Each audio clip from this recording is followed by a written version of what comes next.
더 건강한 삶을 위해 오늘도 의학 채널 비욘디를 찾아주신 모든 분들 진심으로 환영합니다. 안녕하세요. 아름다운 제주에서 인사드립니다. 오늘은 여러분께 시원한 바다를 보여드리고 싶어서 EOS 욕장에 나와 있는데요. 저는 여러분의 건강지킴이 아나운서 송예은이고요. 이 시간 박영의 비밀 없는 상담소의 직위이신 박영 원장님과 함께합니다. 안녕하세요. 안녕하세요. 오늘은 소리만 들어도 굉장히 시원한 곳이죠. 바닷소리 하면 네. 이 모래 발바닥 밑에 모래 하면 너무 좋네요.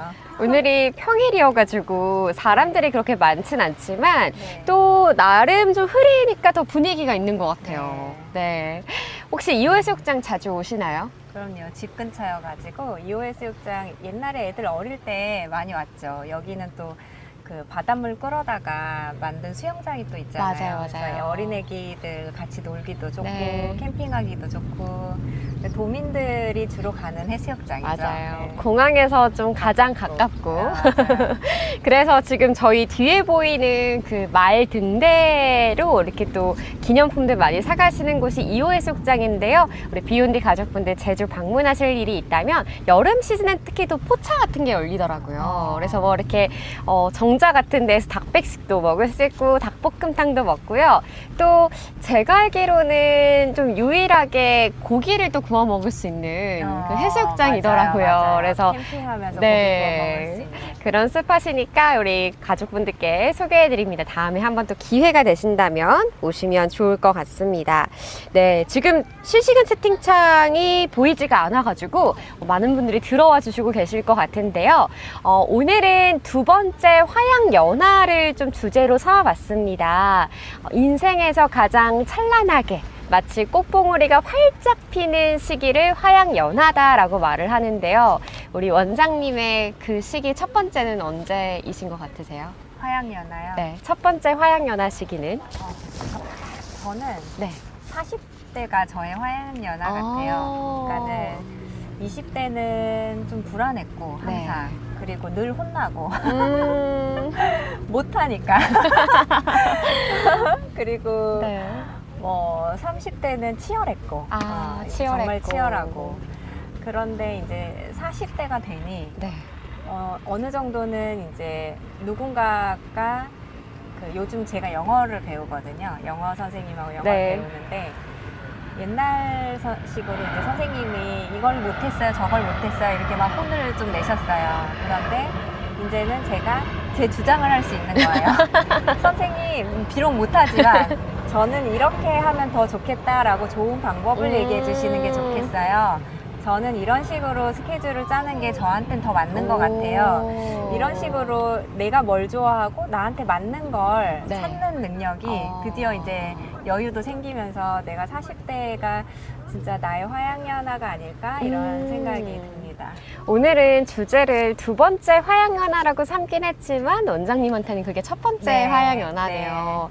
저는 이제 20대 대학 시절이 굉장히 누가 뭐라 할 일 없고 뭐 휴학을 한다고 왜 휴학을 해 묻지도 않고 되게 불안하긴 하지만 그래도 그때라서 할 수 있는 도전들이 많아서 첫 번째 화양연화라는 생각을 했었는데요. 이렇게 원장님의 말씀을 들으니까 그래요? 40대가 더 많이 기대가 됩니다. 그쯤이면은 좀 스스로를 잘 알기도 알고 좀 어느 정도의 여유도 있을 것 같아서 기대가 돼요. 네, 옛날에 그 어떤 한 그 강사님이 네. 김미경 강사님이신가? 그 분께서 이런 얘기를 하시더라고요. 50대 대박. 더 좋아. 더 좋아.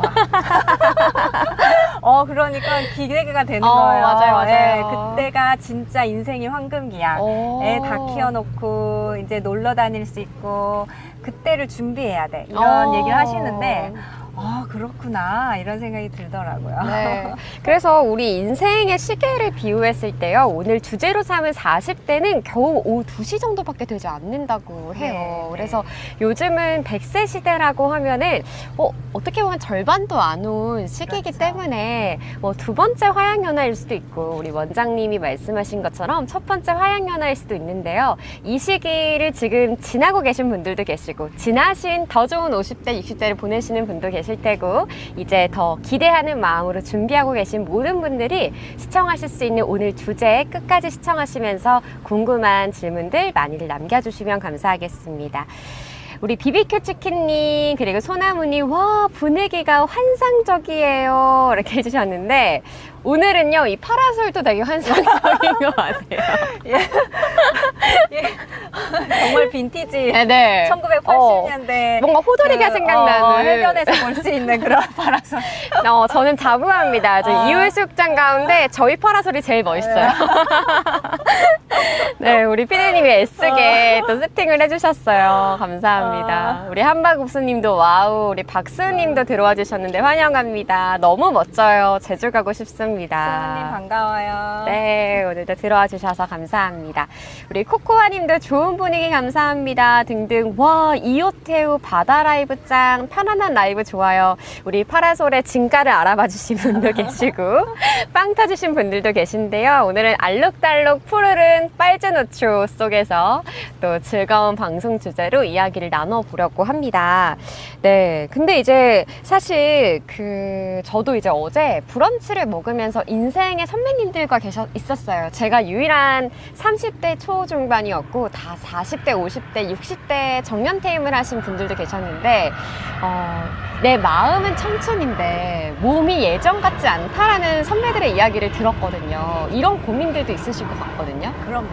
이제 아무래도 그 40대부터는 저희가 이번에 그래서 로즈앤에 그 40대가 가장 많이 오는 증상이 뭐지? 이걸 네. 좀 서치를 해봤어요. 그랬더니 그 1순위가 이제 1순위는 질염. 질염. 네, 질염은 그냥 20대부터 50대까지 부동의 1위라서 네. 걔는 좀 이길 수 없다. 걔는 좀 번외로 쳐야 될 것 같아요. 네. 마치 우리가 뭐 땅값 얘기할 때, 집값 얘기할 때 강남을 넣으면 안 되죠. 너무 편차가 너무 넘사죠. 하기 때문에 강남 빼고 나머지를 네. 얘기해야 되는 것처럼 맞아요. 질염은 좀 빼고 얘기를 네, 하는 게 맞고요. 맞아요. 그 다음에 가장 많았던 게 이제 생리가 불규칙한 거, 음. 무월경 그리고 질출혈. 이게 네. 이제 40대가 가장 많이 저희 로즈앤을 찾았던 증상입니다. 근데 저희가 지금 계속해서 좀 갱년기 여성에 대해서 네. 주제를 많이 다뤄봤잖아요. 네. 저는 기억 남는 게 건강하게 살아갈 수 있는 방법들, 비결 중에서 뭐 규칙적인 운동, 네. 골다공증 예방, 낙상 피하기, 뭐 호르몬 요법 여러 가지가 네. 있었는데 오늘 또 어떤 이야기들 나눌 수 있는지 되게 기대가 되거든요. 보통은 40대 초중반부터 네. 사실은 난소의 기능이 떨어집니다. 그래서 이제 35세, 정확하게는 35세부터 난소의 노화가 급격히 진행이 되고요. 그러면서 이제 40대 초중반부터 생리가 좀 불순하다든지 네. 옛날에는 내가 한 달에 한 번씩 꼬박꼬박 생리를 했다면 뭔가 뭐 그 전날 술을 많이 마셨다거나 많이 피곤하다거나 네. 또는 수면이 부족한 그런 상황에 영향을 잘 받게 됩니다.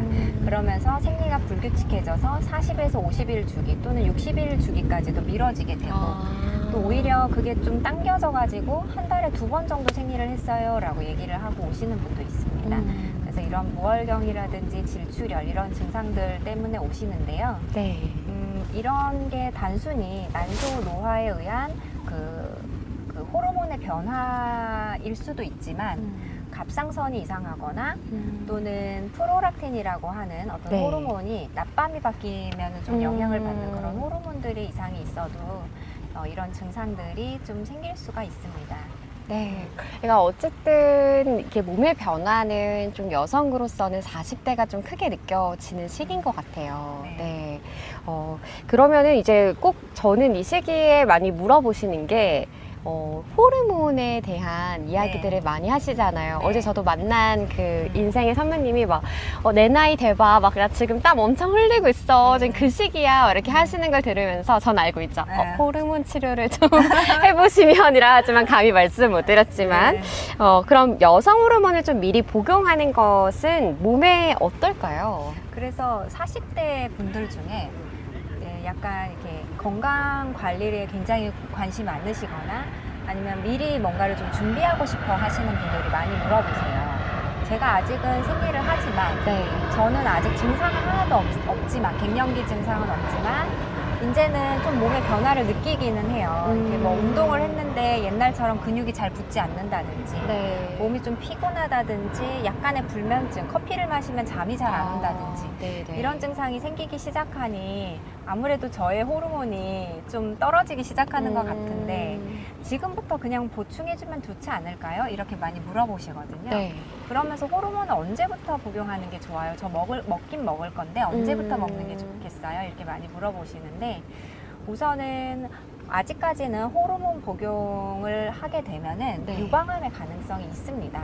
그래서 듀아비브라고 하는 이제 유방암의 가능성이 굉장히 낮은 새로운 약들도 나오기는 했지만 아직까지는 호르몬 치료 자체가 유방암의 가능성을 높이기 때문에 네. 우리가 건강보조식품 먹듯이 막 이렇게 먹는 거를 추천드리지는 않습니다. 네. 그래서 그 폐경을 받은 후에 호르몬 치료를 하시는 거를 원칙으로 하고요. 폐경, 완경이라고 하는 것은 어떤 호르몬 수치, FSH라고 하는 호르몬 수치가 40 이상이 되거나 또는 생리가 1년 이상 없을 때 그걸 네. 완경을 기준으로 잡습니다. 그래서 이렇게 내가 완경이 된 다음에 호르몬을 보충을 하는 게 맞고요. 그리고 만약에 내가 생리는 계속 하는데 얼굴이 붉어지는 게 막 너무 심하다든지 아니면 식은땀이 나는 게 너무 일상생활의 그 라이프 퀄리티를 떨어뜨린다든지 이렇게 되는 경우는 40대 초중반에도 네. 약간 호르몬도 이제 좀 많이 변화가 보인다든지 하면은 생리를 좀 하더라도 약 복용을 시작하기도 합니다. 그러니까 개개인마다 좀 사실 다르긴 하네요. 뭔가 원칙처럼 꼭 44살부터 이런 기준은 없지만 네. 좀 개개인의 증상에 따라 다르기도 하고 증상이 없는데 저는 미리 먹으면 좋을 것 같아요 해서 네. 접근하는 방법은 아닌 것 같아요. 그렇죠. 네. 제대로 알고 또 해야겠습니다. 지금 또 갱년기 극복이 참 너무 어려운 숙제입니다 라고 우리 달리기 사랑님이 공감해 주셨는데요. 이렇게 저도 방송을 통해서 이런 주제가 나올 때마다 시청자분들이 참 많은 고민이 있으시다는 거를 조금 체감하게 됩니다. 네. 그러면은 사실 그 노화하면 떠오르는 게 꼭 항산화제가 네. 또 뒤따라오는 키워드잖아요. 네. 요즘 워낙 좋은 식품들도 많고 네. 챙겨 먹어야 할 것도 너무 많은데요. 네. 항산화제를 먹는 게 좀 도움이 되기는 할까요? 그게 요즘 항노화학회에서 의견이 이제 좀 변화되는 것 같아요. 그 패러다임이. 그래서 아직은 저도 이게 뭐가 더 좋다라고 얘기를 드리기는 어렵지만 한 5, 6년 전만 해도 항산화 주사, 네. 마늘 주사라든지 맞아요. 신데렐라 주사. 네, 이런 것들을 막 맞고 또 항산화제를 먹는 게 굉장히 도움이 많이 된다라고 해서 사실 저도 많이 먹었고 주사도 많이 맞고 비타민이라든지 이런 걸 복용하는 게 도움이 된다라고 했었는데 요즘은 이제 그게 나쁜 건 아니지만 항산화제가 나쁜 거는 아니지만 이제 사람들이 굉장히 많이 먹어요. 너무 많이 항산화제에 너무 의존을 많이 하는 거죠. 과하게. 나는 오늘 이제 항산화제를 다 먹었으니 나의 노화에 내가 하는 숙제는 이제 끝이야. 뭐 이런 식으로. 아니면 오늘은 술을 많이 먹어도 돼. 이런 식인데 그래서 어떤 노화 이렇게 전문 선생님께서 얘기를 하시더라고요. 그 항산화제 먹을 돈으로 운동을 해라. 차라리. 네. 그래서 운동을 해서 운동을 하면은 활성산소가 약간 나오는데 우리가 이제 항산화를 먹는 게 노화 방지에 좋다는 이유는 이렇게 우리 몸을 노화시키는 거는 결국 우리가 이렇게 뭔가 활동을 하거나 아니면 음식을 대사시켰을 때 나오는 그 활성산소, 이 활성산소가 우리 몸에 염증을 일으키거나 또는 노화를 일으킨다라는 네. 이론에 근거하여 그러면은 이 활성산소를 좀 없애는 애를 우리가 먹으면 도움이 되겠네 라고 해서 항산화제를 먹거나 네. 주사를 맞거나 해왔습니다. 그런데 운동을 할 때도 역시 그 활성산소가 좀 생기는데 오히려 이렇게 좋은 운동으로 생기는 활성산소는 이렇게 죽어가는 나쁜 세포를 또 죽이는 역할을 하기 때문에 네. 좋다. 어느 정도는 좋다. 그렇기 때문에 너무 지나친 항산화제를만 너무 의존하지 말고 그보다는 오히려 운동에 신경을 쓰는 게 더 낫다라고 얘기를 하시더라고요. 좀 그리고 약간 저도 네. 이제 그렇게 생각이 들어서 사실 네. 저도 참 운동 안 하는 편이거든요. 그렇지만 아침마다 이렇게 비타민과 영양제를 챙겨 먹으면서 위로를 스스로를 위로하곤 했었는데 네. 좀 반성하게 됐습니다. 저도요. 뭔가 자꾸 돈으로 해결하려는 네, 이렇게 운동을 다이어트도 마찬가지잖아요. 네. 운동하면 되는데 네. 자꾸 뭔가 주사를 맞든 네. 아니면 뭐 식단을 불러 먹든 네. 뭐 이렇게만 해서 돈은 쓰지만 네. 결국은 이 항산화적에서도 핵심은 또 운동이네요. 네. 운동을 정말 해야겠습니다. 네. 오늘 여러분들의 궁금증도 답변을 드릴 수 있는 라이브 방송입니다. 우리 비욘드 가족분들은 이미 아시겠지만 좋아요, 구독 이렇게 눌러주셔야 또 채팅보드에 실시간 댓글을 남기실 수 있고요. 또 이 시간 박영 원장님 산부인과 전문의와 함께하는 생방송인 만큼 여러분들 꼭 오늘 주제와 관련이 없더라도 궁금한 점들 있으시면 남겨주세요. 최대한 답변을 드리도록 하겠습니다. 포르른스님이 역시 운동이 최고네요.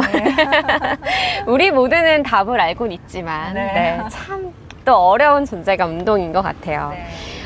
그리고 또 이제 40대는 생리를 하시는 분도 있으시고요. 네. 안 하시는 분들도 계시고 네. 좀 했다가 안 했다 하시는 분들도 있다라고 아는데요. 생리가 왔다 갔다 하는 상황에서는 꼭 피임을 해야 하냐 이런 질문들도 있을 것 같거든요. 이게 그러니까는 40대 분이 오셨을 때 무월경으로 오셨을 때 되게 조심스러워요. 그러니까 별 생각 없이 그냥 저는 당연히 40대면 호르몬 이상 때문에 또는 노화 때문에 이렇게 이제 생리 불균형이 올 수 있습니다. 무월경이 올 수 있습니다. 라고 했는데 받아들이는 사람은 그 노화라는 말이 굉장히 직설법으로 느끼시는 거예요. 그래서 거기에 상처 아닌 상처를 받으시는 거죠. 본인은 꿈에도 생각 못 했는데 그래서 임신이면 어떡하지 하고 왔는데 갑자기 웬 노화? 이렇게 되는 거예요. 그럴 수 있겠네요. 예. 진짜. 그래서 저는 외래에서 요즘은 그거를 책에서 읽었어요. 책에서 제가 좋아하는 어떤 작가가 갱년기 증상인 것 같기는 해서 병원을 갔더니 선생님이 이거는 노화 때문에 그렇습니다. 그랬는데 뭔가 그게 거기 그분이 이제 골드미스세요.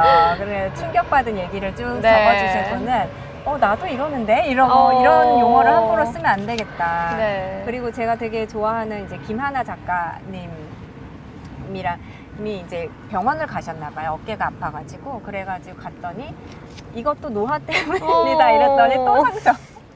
약간 그거에 팩폭 대해, 같은 느낌이잖아요. 상처를 받는 네. 그런 분들의 이야기를 듣고 이걸 노화 때문입니다라고 함부로 말하면 안 되겠다는 생각을 했어요. 그래서 요즘은 제가 외래에서 무월경인데요, 뭐 질출혈인데요 이런 식으로 오시는 분들께 초음파를 보고 나서 임신이 아닌 게 이제 확인이 되고 나면 뭐 때문에 이러신 것 같으세요? 이렇게 물어봐요. 역으로. 뭐 때문에 이러신 것 같으세요? 물어보면 다양한 대답이 나와요. 혹시 임신 아닌가요? 이런 분도 있고 그런 분들한테 노화 때문입니다 하면 충격이 굉장히 크신 분이시겠죠. 더 크죠. 예.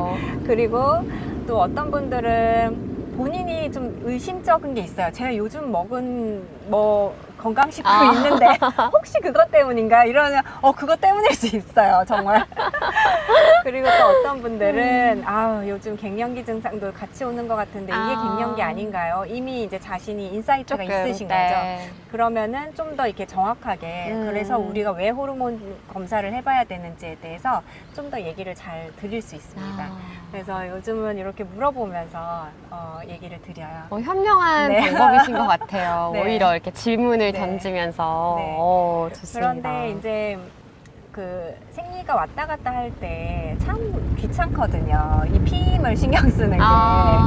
물어보세요. 임신할 가능성도 거의 없을 것 같은데 피임해야 돼요? 이렇게 물어보시는데 생리를 하면 일반적으로는 무조건 피임을 해야 됩니다. 네. 그러니까 임신 가능성은 굉장히 적고 난소 노화에 의해서 배란이 되지만 그게 수정돼서 임신까지 갈 가능성들도 많이 적기는 하지만 반드시 0은 아니기 때문에 피임을 꼭 하셔야 되고요. 피임의 방법으로는 뭐 콘돔 피임이라든지 아니면은 먹는 약을 먹는다든지 이런 것들도 있어요. 그런데 예를 들어 뭐 47, 48 이런 분들 같은 경우는 보통 폐경 평균 나이를 저희가 이제 50으로 잡거든요. 그러면은 자궁 안에 넣는 피임 기구는 좀 부담스러워 하시는 분들도 있는데 이게 계속 자궁 안에 넣는 피임 기구만 하셨던 분들도 있어요. 30대부터. 그러면 이제 이분들이 약간 고민을 하는 거죠. 47에 5년이 돼서 빼야 되는데 자기는 먹는 것도 싫고 콘돔도 싫고 계속 자궁 피임내 장치를 편하게 쓰고 싶은데 원래 썼던 대로. 그런데 이거 한 2, 3년만 쓰면 될 것 같은데 굳이 5년짜리 넣어야 되나 이제 이런 고민이 드시는 그죠. 거죠. 네. 그래서 그런 분들은 원래 하시던 대로 그냥 교체를 하시면 됩니다 라고 얘기를 드립니다.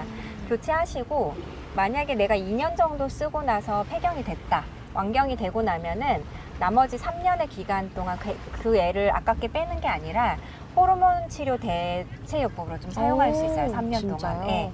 그래서 에스트로겐만 먹으면서 자궁 내막을 보호하게 미레나를 프로게스테론 대용으로 사용을 할 수가 있습니다. 네. 그래서 피임은 생리를 하는 이상은 신경을 쓰는 게 좋다. 왔다 갔다 할지라도, 네, 왔다 갔다 할지라도 네. 이제 빵의 확률은 아니기 때문에. 네. 네.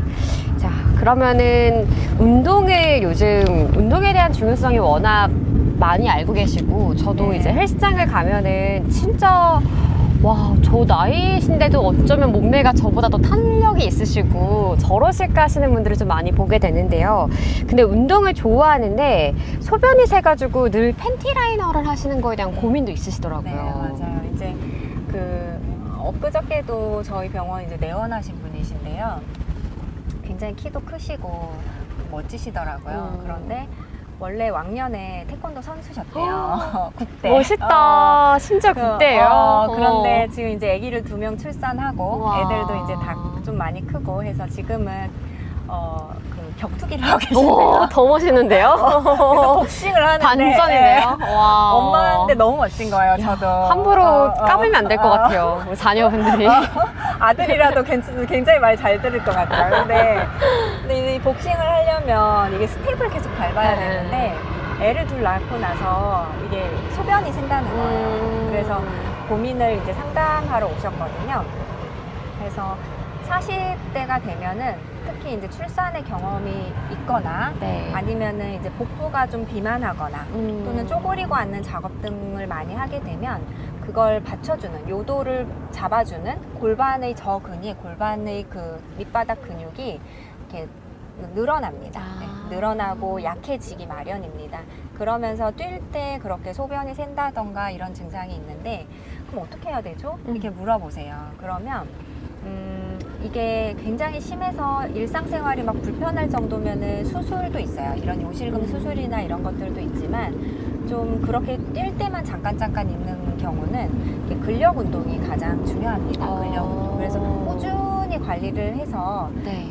해야 되는 거라고 보시면 돼요. 꾸준히 관리를. 한두 번 해서는 아니고 그래서 케겔 운동이라든지 네. 아니면은 그런 골반저 운동을 해주시고 그리고 또 만약에 뱃살이 많으시다면 뱃살을 좀 약간 체중 감량을 하시고 그리고 또 그래도 좀 어렵다라고 하면은 약간 그런 근육을 강화시키는 걸 도와주는 레이저 같은 것들이 있습니다. 그래서 그런 것들을 좀 수술 전에 수술까지 가기 전에 좀 꾸준히 관리를 해주시는 게 좋고요. 네. 그 애 둘 낳고 하면 거의 있다.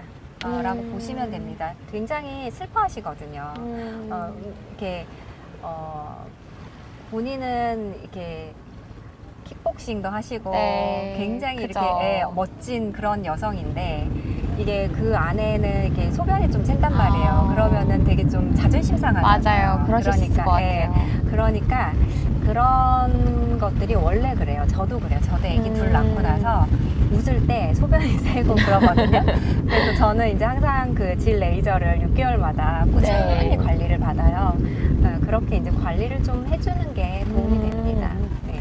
저희 엄마도 항상 어디 중요하지도 않으냐고 마트 가려고 꼭 나가려고만 하면 잠깐 화장실 이렇게 해가지고 저희 아빠가 항상 불만이시거든요. 근데 그럴 때마다 엄마가 내 나이 돼봐, 내가 화장실 가고 싶어서 가는 줄 알아? 막 이렇게 하시는데 좀 그런 이유이신 거 아니었나 생각을 해보게 돼요. 그것도 있고 그래서 더 이제 나이가 드시면 한 60, 70 정도 되시면 그때 저희 병원 내원하셨던 분 중에 그분 70 중반이셨어요. 70 중반이셨는데 롯데마트, 그러니까 거의 100m 거리도 아닌데 롯데마트에서 저희 병원까지 오는데도 소변을 마려우면은 그걸 참기도 너무 어렵고 그러니까 이제 그러면 여행도 어렵고 하잖아요. 그걸 고민하러 오셨었고 그때 저희 병원에서 이제 질레이저를 하셨어요. 70 몇 세 나이에. 남편분도 없으시거든요. 그래가지고 딸이 6이시래요. 딸이 6. 오 마이 갓. 근데 고생하셨네요.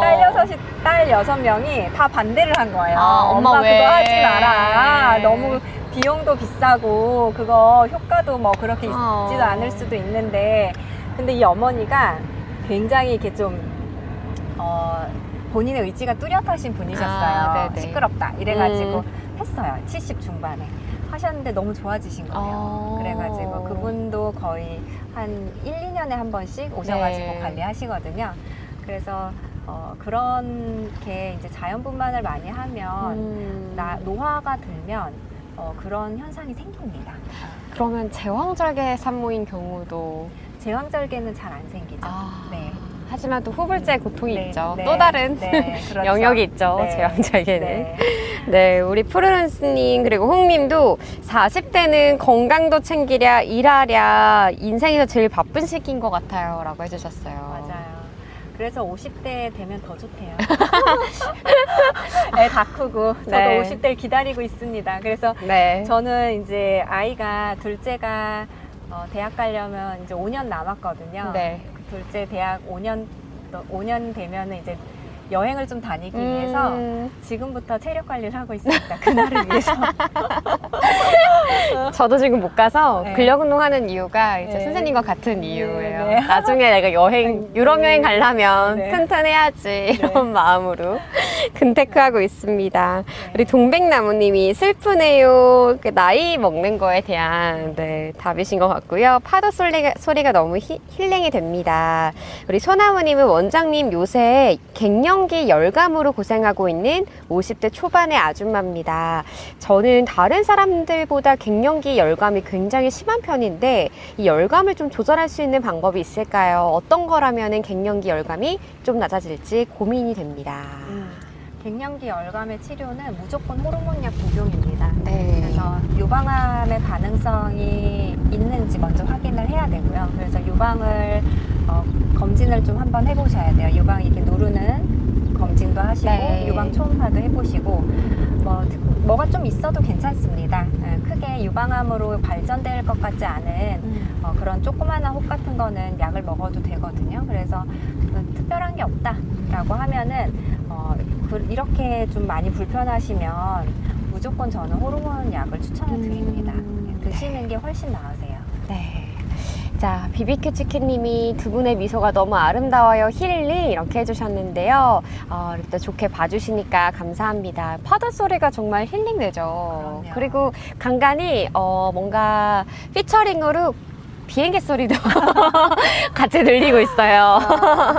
이렇게 주말에 오면은 아이들의 까르르 거리는 웃음소리가 정말 행복해지는 곳이 또 바다가 아닌가 싶습니다. 네. 덤블비님께서 뭔가 이쪽 전문가 분이신가 봐요. 그 협착증 뒤에 있는 우리 분에 대해서 얘기해 주셨는데 그래요? 저는 지난주에 국가대표 정형외과 방송할 때 이런 질문이 있었어요. 네. 직업병 있으신지. 그래서 그 물리치료 선생님께서는 막 이렇게 걸어 다니는 분들 보면 딱 분석이 된대요. 저분은 X자네, O자네.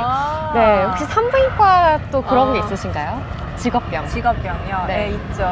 직업병 저는 이게 이제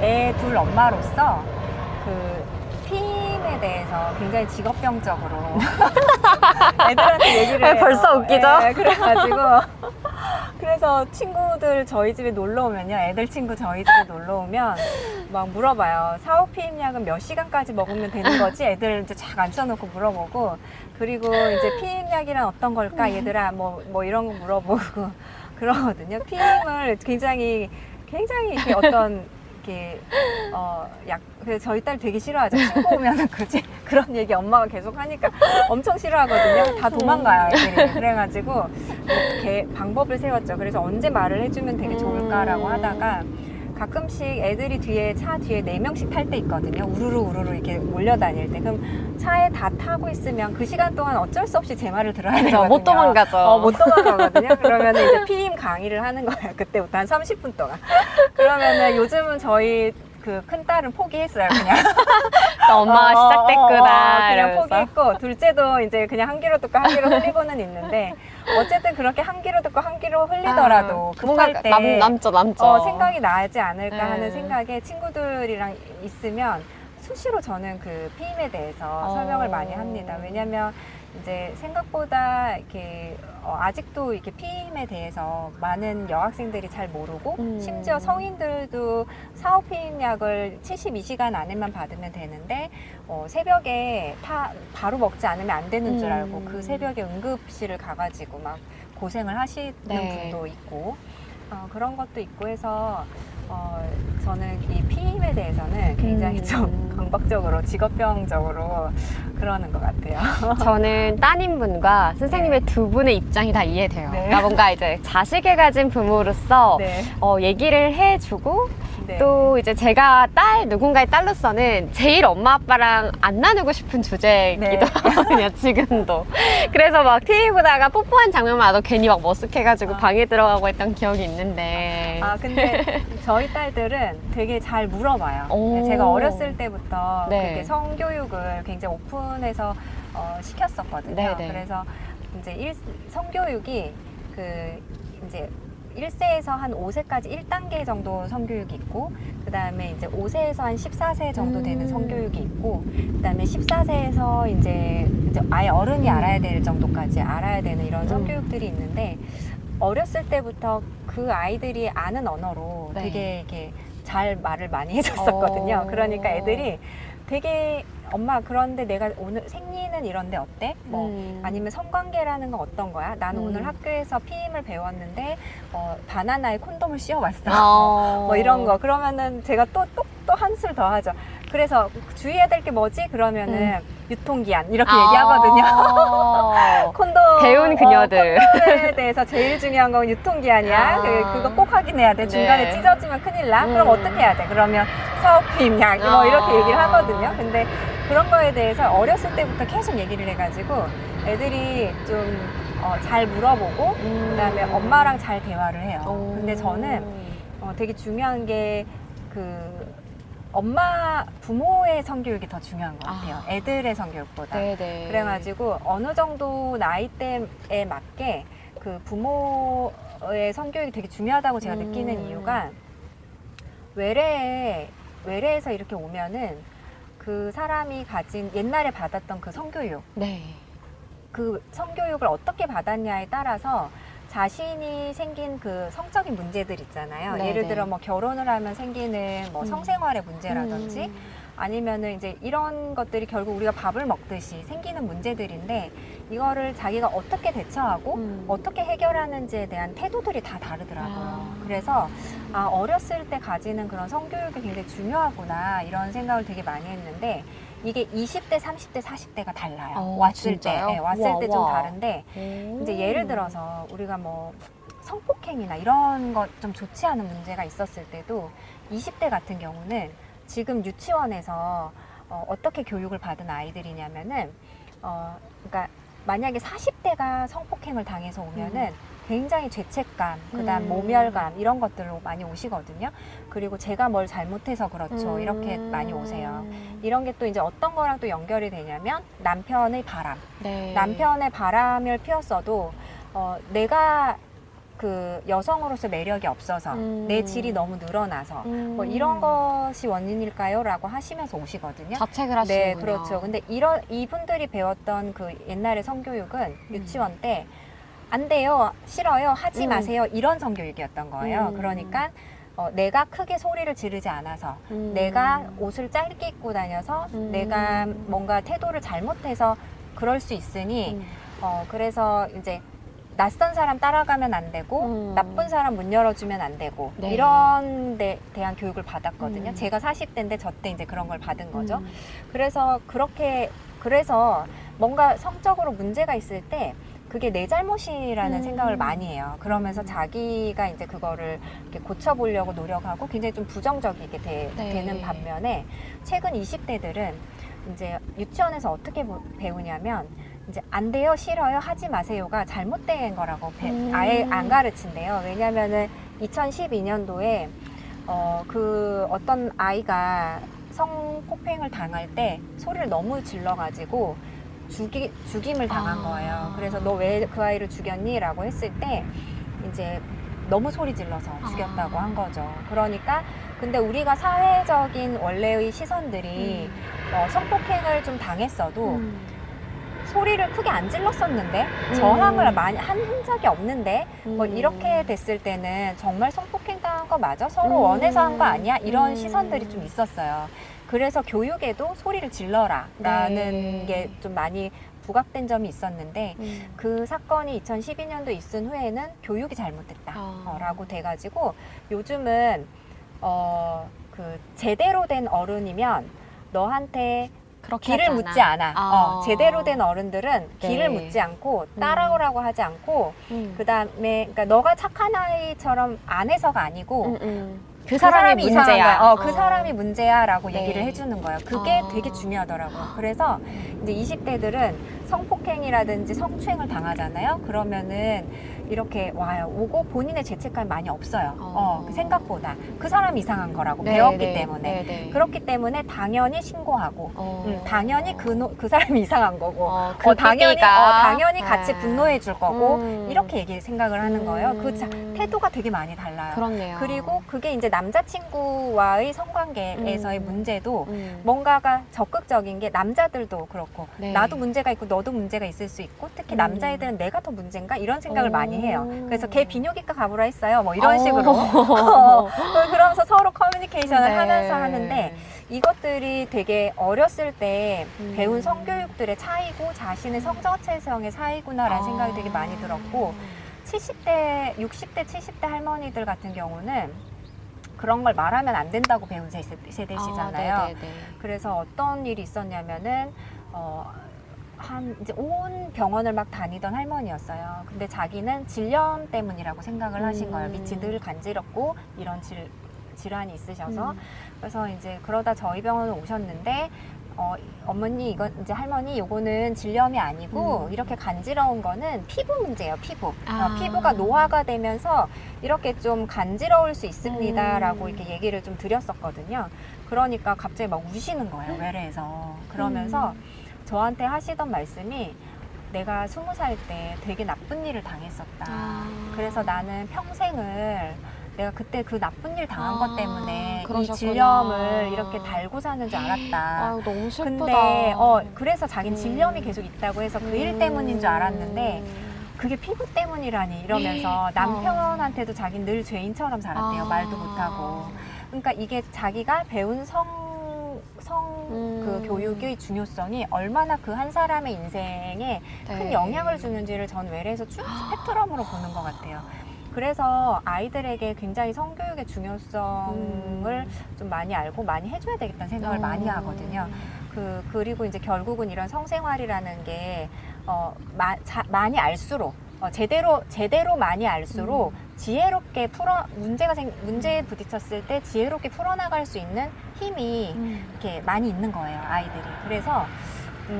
그래서 저는 성교육이 아까 직업병 얘기하다가 이렇게 나왔다, 그쵸? 근데 성교육을 굉장히 이렇게 직업병처럼 중요하게 생각하기도 하고, 그래서 부모의 성교육이 굉장히 중요하기도 하고요. 그거를 좀 익혀야 되는 나이가 40대인 것 같아요, 40대. 40대가 보통 자녀들이 이제 중학교 들어가고 첫 생리 시작하고 남자애들도 이제 막 몸이 바뀌면서 궁금해하고 할 때거든요. 그런데 우리 40대가 그런 성교육을 못 받았어요. 그래서 내가 아는 지식으로 내가 가지고 있는 지식으로 아이한테 가르치면은 안 되고요. 저도 새로 공부를 하는 거예요. 그래서 요즘은 유튜브에 뭐 성교육 부모 성교육 뭐 이런 거 보면은 잘 나와 있어요. 새로 업그레이드 된 걸로 많이 나와 있는데 저는 이제 손경희 님이라고 하는 성교육 전문가님의 그 교육을 좀 추천해요. 그래서 저도 그분의 자료를 좀 많이 보기도 하고 강의도 듣고 하거든요. 그래서 이렇게 보면서 내가 이제 우선 좀 어느 정도 기초 지식을 쌓고 그걸 자녀한테 이제는 13살, 14살 이후의 자녀에게는 정말로 피임이라든지 임신이라든지 성병이라든지 그 다음에 관계를 시작할 때의 어떤 주의점이라든지 이런 거를 자세하게 잘 얘기를 해줄 필요가 있다. 그게 40대 엄마가 또 엄마라면 공부를 해야 되는 것 중에 하나가 아닐까 이런 생각이 듭니다. 굉장한 인사이트를 얻을 수 있는 네. 말씀이었던 것 같아요. 그러니까 네. 저도 이제 그럴 수 있구나. 저는 30대지만 선생님께서 받으신 성교육이랑 비슷했거든요. 네. 그리고 직접적으로 아까도 뭐 바나나에 끼우기 이런 네. 거 저희 상상도 못 해봤던 네. 시대여가지고 네. 그냥 항상 성교육하면 떠오르는 게 뭐 낯선 아저씨가 오면 안 돼요, 네. 싫어요 이렇게만 네. 간접적으로 배우고 뭐 네. 실질적으로 꼭 콘돔을 써야 되고 이런 거를 한 번도 들어본 적이 네. 없거든요. 그래서 네. 저희 부모님도 알려주신 적이 없고 네. 저도 이제 아들을 키우고 있는데 네. 딸이면은 그래도 좀 이제 생리나 이런 네. 부분에 말해줄 수 있는 게 있을 텐데 네. 아들한테는 뭘 말해줘야 될지 아들은- 전혀 감이 안 아들은 제일 생기거든요. 궁금해하는 게 뭔지 아세요? 중학생 때 내 성기의 크기가 정상인지 아닌지 이거 제일 궁금해한대요. 아, 정말 그래요? 많이 물어본대요. 그래서 그럼 어떻게 답을 해줘야 될까요? 중학생 남자아이의 정상의 성기 크기는 뭐예요? 이렇게 많이 물어보는데 이게 왜 물어보냐면 엄마가 쓰는 용어가 되게 중요하대요. 네. 왜냐하면 어렸을 때는 고추라는 단어를 쓰다가 이제 나이가 들면 음경이라는 단어를 쓰는 거예요. 그런데 처음부터 음경이라는 단어를 쓰는 게 중요하대요. 그러니까 우리가 이제 음경, 음순, 이제 정확한 용어를 아이들이 눈이면 눈, 귀면 네. 귀, 코면 코를 알듯이 정확한 용어를 아는 게 이제 중요한 이유가 시간이 다 네. 됐나요? 아니요. 아, 괜찮나요? 네네네. 그게 나중에 이제 법적으로도 되게 중요하거든요. 내가 이렇게 용어를 말할 때도 되게 중요한데 어쨌든 고추는 작은 거, 음경은 큰 거 이렇게 생각을 하는 거예요. 근데 자기는 계속 고추란 얘기를 들으니까 어렸을 때부터 그러니까 난 아직 음경이 되지 않았어 라고 생각을 하고 그 레벨업처럼 네, 레벨업처럼 생각하는 거예요. 그래서 그게 아니고 네. 그게 아니고 너는 이제 처음부터 그래서 음경이라고 가르쳐 주는 게 굉장히 좀 정확한 용어, 음경과 고환. 그 어른들이 쓰는 용어를 그 아이에게 그대로 얘기를 해주는 게 중요하다라는 얘기를 하시더라고요. 네. 그리고 이제 두 번째는 사정. 사정이 뭔지에 대해서 아무리 말로 얘기를 해도 모른대요. 이해를 못하고. 뭔가 하얀 게 이제 나오는 거야. 뭐 몽정도 있고 유정도 있고 그래서 그런 걸 다 합쳐서 사정이라고 하는 거야 라고 얘기를 했을 때도 잘 모르고 그래서 실제로 사정을 했는데 자기가 사정했는지 모르는 남학생들도 많고 그래서 이제 이런 것들을 했을 때 그래서 미리 얘기를 해주는 게 중요한 게 생리를 하면은 첫 생리를 요즘은 많이 축하해주고 막 이러잖아요. 맞아요. 그래서 그런 것처럼 너가 첫 사정을 하면 엄마한테 얘기를 해줘. 그러면은 엄마가 너를 같이 축하해줄게. 그러니까 이게 뭔가 옛날에는 남학생들이 이제 자위를 한다거나 사정을 한다거나 이러고 나서 내가 나쁜 짓을 한 건 아닌지에 대한 죄책감 그런 것들에 대해서 굉장히 갈등도 많이 하고 고민도 많이 하는데 사정이라는 건 이런 거고 그건 당연한 거고 앞으로 너희 몸에서 생길 거고 그게 있으면 우리 다 같이 널 축하해 줄게 이렇게 얘기를 해주는 게 중요하다고 하더라고요. 그렇군요. 네. 아들 마음은 또 이렇게 배워갑니다. 네. 네. 오늘 또 주제 중에 하나가 자녀들 성교육도 있었는데요. 부모도 정말 교육이 필요하다. 특히 뭐 우리 애들한테 영어 가르쳐줘야 되는데 수학 가르쳐줘야 되는데는 생각했지만 성교육은 정말 생각해보지 못했거든요. 근데 또 중요한 부분이라는 생각이 듭니다. 우리 금낭화님께서는요. 페모스톤 콘디정을 먹고 생리처럼 하혈을 하는데 안 먹었더니 또 괜찮습니다. 이게 혹시 호르몬 부작용인가요? 라는 질문 주셨네요. 네, 호르몬을 먹으면 자궁이 좀 깨어나면서 이렇게 생리가 아닌데 생리처럼 질출혈이 약간 있을 수 있습니다. 원래 있을 수 있기 때문에 복용을 중단하실 필요는 없으시고요. 계속 복용을 하시면 됩니다. 네, 좋습니다. 오늘도 이렇게 이야기를 나누다 보니까 어느덧 45분의 시간이 훌쩍 지나갔는데요. 오늘은 좀 편안하게 여러분들이 질문을 많이 남겨주시기보다 이렇게 아름다운 제주의 파도 소리를 들으면서 또 마치 박영 원장님과 원장님과 하는 토크쇼처럼 더 많은 정보들을 얻어가셨을 것 같습니다. 우리 박영의 비밀 없는 상담소는요, 한 달에 2번 진행되고 있습니다. 수요일 1시부터 2시까지 생방송으로 진행되고 있고요. 노영동에 위치해 있으니까요. 또 제주도에 오시거나 또 제주에 거주하고 계신 분들은 로즈앤 의원도 많이 사랑해 주시면 좋겠습니다. 최근에 리모델링 되고 더 많은 분들이 또 찾아주시는 것 같아요. 네. 앞으로도 많은 관심 부탁드리면서 오늘 방송은 여기서 마무리 짓도록 하겠습니다. 오늘 박영 원장님과 함께 했고요. 감사했습니다.